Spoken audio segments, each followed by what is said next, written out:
and welcome to CIO News, Voice of CIO series. I'm Khushbu Soni, a host for the broadcast and a contributing editor at CIO News, where we write about business strategy and boardroom issues for technology leaders.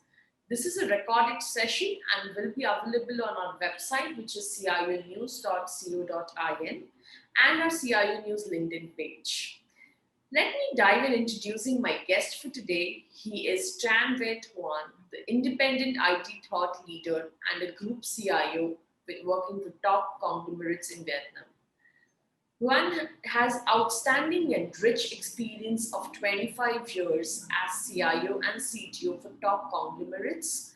Few of the companies that Hoan has served are HP, Otis, Metrocash, and Kerry. He's been recognized as being awarded for the best top 10 CIOs in Indochina, best 200 global CIOs in the world in 2020, and many more like that. He has sound proven track of successful work record with most challenging startup environments and has been present for almost 33 countries in the world. Welcome, Hoan. Thank you, Khushbu, a lot for the introductions. Hello, everybody, and hello, nice greeting from Vietnam. Thanks for the introductions. That quite cover a lot. And I just would like to add some little point about myself that with 25 year plus in experience, not only for the CIO role, but also I cover for the vendor side for Microsoft and Cisco. So that's the really added points for understanding how the technology would be driven and how to work with the CIO. And I also understand the CIO, how do they think, what could be their pain point normally in big organizations like MNC and for different industry. Okay, thank you a lot and thanks for having me today. It is all our pleasure, Hoan. So Hoan, if you can, share some key lessons that you've learned in this current crisis that we are in, and how has COVID-19 pandemic driving technology initiatives as per you? Thanks for the first questions. I would say that with the pandemic crisis gave us a lot of lesson learned, but I would make that into the 3 points, very important points. So first of all would be from the customer point of view. So they really shifting from their taste, their behaviors from offline into online. So one example is when I was the group CIO for the biggest conglomerate in Vietnam. So they have manufacturing for the cars, okay. So once they finish the manufacturing for the cars and they put that in the showroom. And then I remember when the first wave of the COVID happened in March 2020, that's around the International Women's Day, the 8th of March of 2020. And then even they run some campaigns about offering very good, beautiful flower bouquet to all women customer, but nobody wanted to go to the showroom. So that put the company in a very big situation that customers really don't want to go there because they are just really afraid of the contacts, really person-in-person contacts. And then that's really the ways that they change the customer behavior. So as such, more shifting from offline to online, this is also the chance opportunity for company to transition, to transform their business into this direction. The second point that I observed is that is from the operational side, which is internal points. So you can see that work from home, work from the hotel, work from the lockdown area, work from the hospital, something like that, it could become very popular. So operation could be more to be referenced more for the location-free business. So means that they prefer to run from everywhere. They really want to set up something like this, even with the digital conference, with the digital meeting on, they make that online. Right. And then as such of those kinds of 2 things, I would say that the next lesson learned for this one would be the safety and the security relating to the IT system and related to the employee when they work remotely.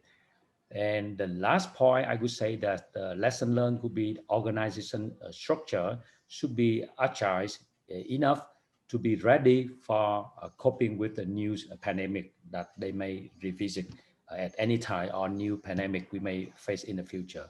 So that would make the organization come more agile, and then doing really fast reaction to any challenging in the future.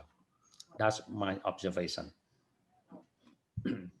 Um, Regarding the driving the technologies initiatives, I would say that for the first things, you can see properly is that work from home, which is that I mentioned that before. And the second one could be the total experience, which is now they don't mind. Our last few years they mentioned about customer experience most of the time, but now they would change to they would try that into the total experience. Means the employee experience included as well, user experience because of more of the online, and customer experience as the most.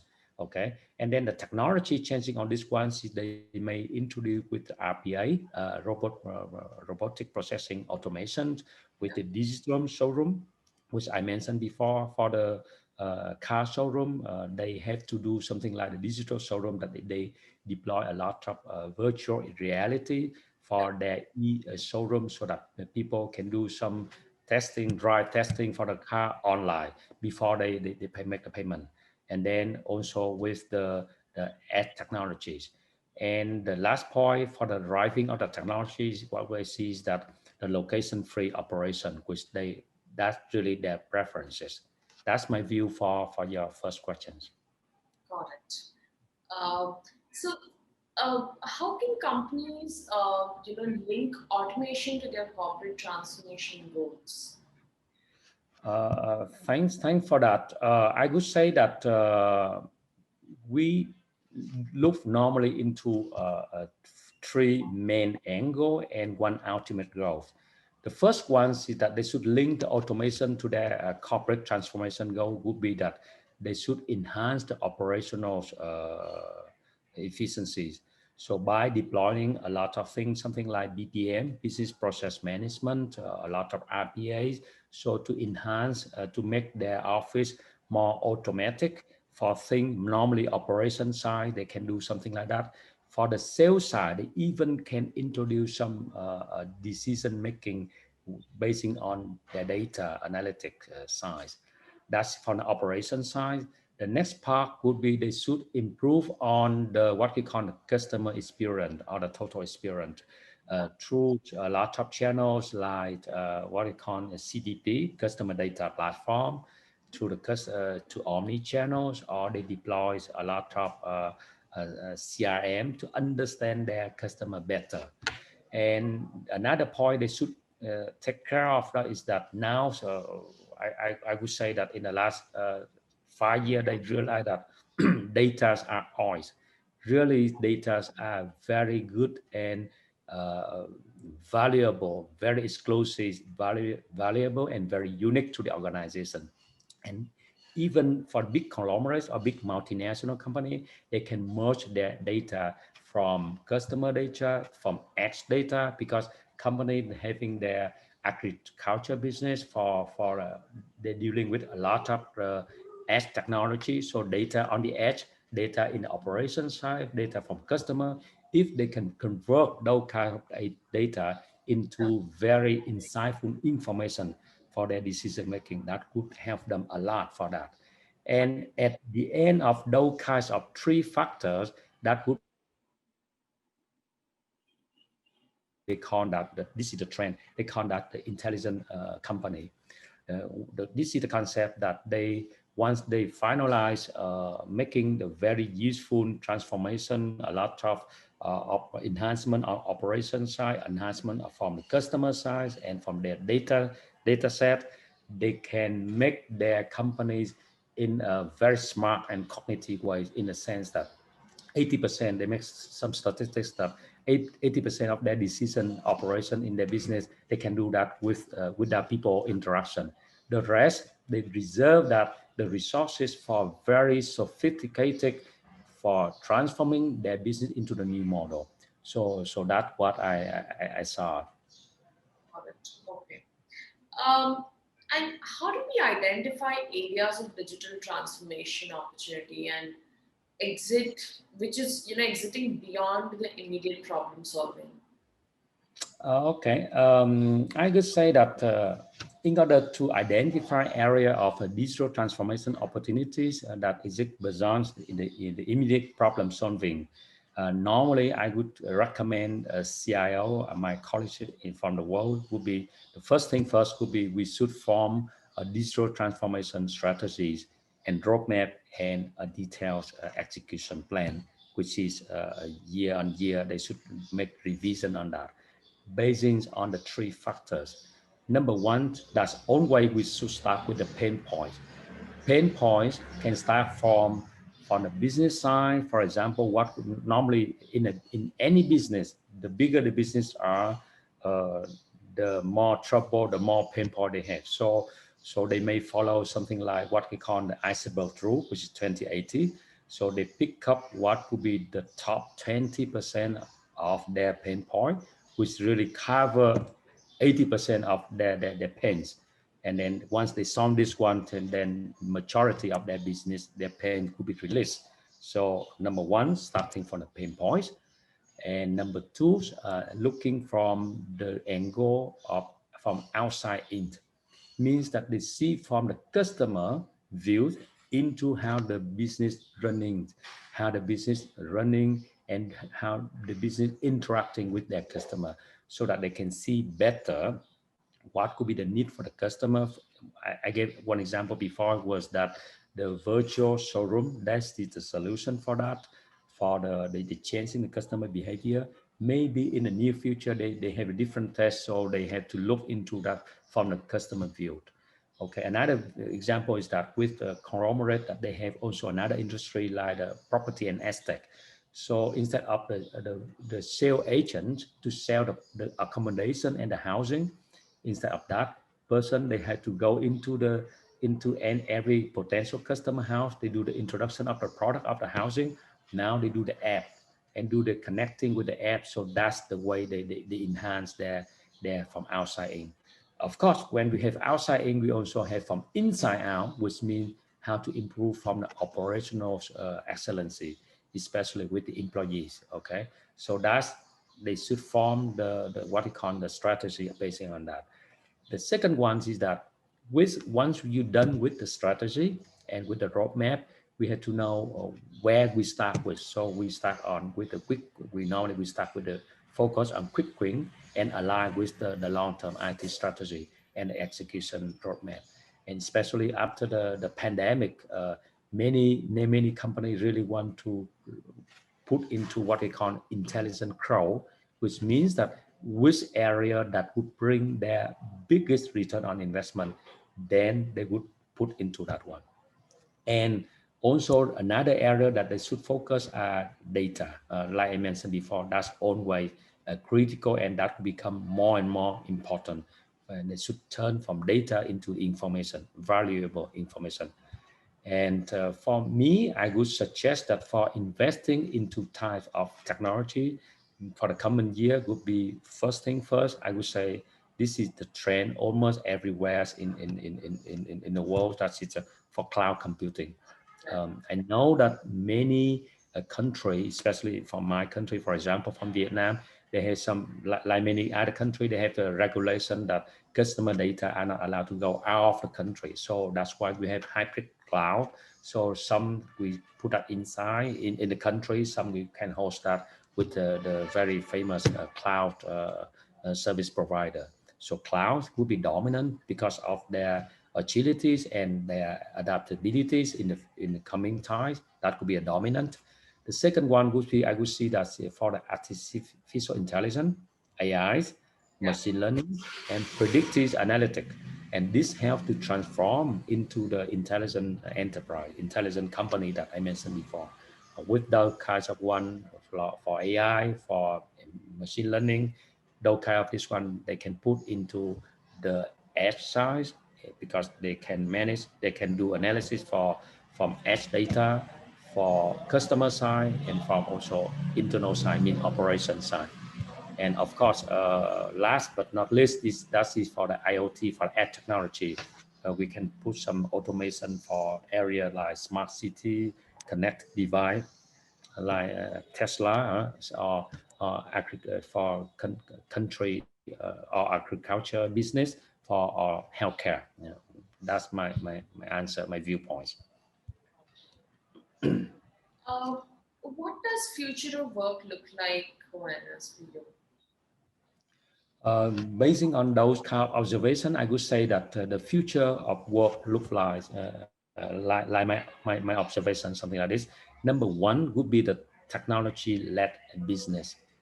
I want to bring this really the highlight and the top point is that really nowadays, if the companies know how to invest into the proper digital transformation, into the digital acceleration, then they can transform their business into the new business model.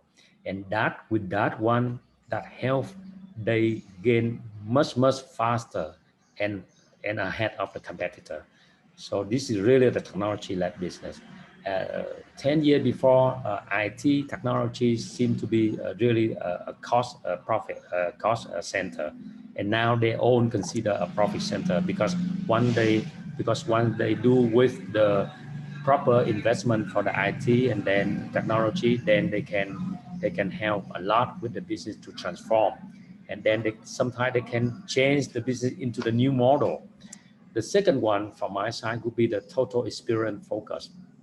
This is really important in the sense that not only customer, but also user experience, but also employee experience. Because now employees, if you have the right people, and then you can deploy the right and solution, right, and then your business transform. The Yeah, next one, I would see that the future work look like something like location-free operation. Many organizations they tend to form into this way. Of course, some businesses like logistic really depending on the location, they try to enhance their system so that they minimize the location dependence.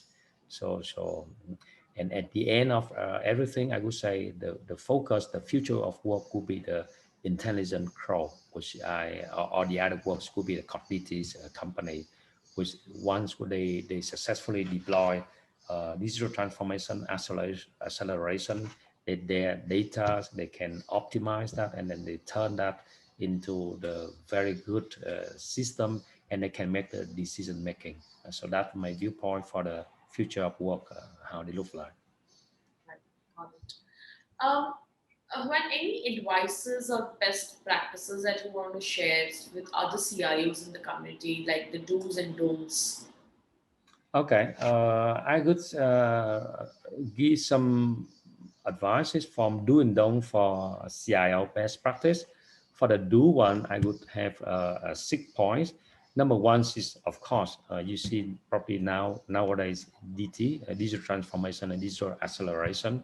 We should put more into that one. Number two, would investing more into cloud computing, and that would be the fastest way putting your technology into a choice and then to the other parts. Number three would be utilizing more of your existing data and restructuring your data. And number four would be the total experience enhancement, which means that they should find any way to enhance experience come from customer, come from user, and come from their internal employees. And number five would be strengthening their cybersecurity. Because of this one, normally they lack of this one. And finally, it's very important, which is organization with the pandemic, with the COVID. Normally, they look into the restructuring their organization. So my last point in the do handbook of the CIO would be they should do the restructuring and optimization of their IT system. And this is not the only lesson for IT, but they're for own organization. It means that they have to train their personnel to be very dynamic, interacting to any future risk, and hire right people, good people, and then doing the right strategy roadmap for that. So organizations optimization, that's for my six of my do's for CIO. For the don'ts, I would make that just half. Okay. So the first one, CIO should not, or the organization normally should not neglect the digital transformation effort. Yeah. So that's crucial now. There is some statement that either you transform digital transformation or die. So that's the statement they say that own everywhere now. The second one is good that we should not cut, especially with the top budget holder for the investment.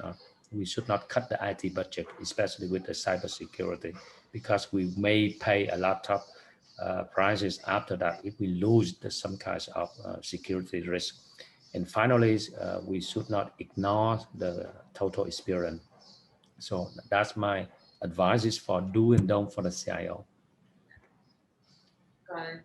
Great. It was a great chat with you, Juan. Thank you so much for sharing all your insights with us. Before we end, I just have one question for you. Are there, I mean, any new hobbies that you've learned? This is all apart from the work that we've been discussing. Any new hobbies that you've learned in the whole lockdown period that we were in?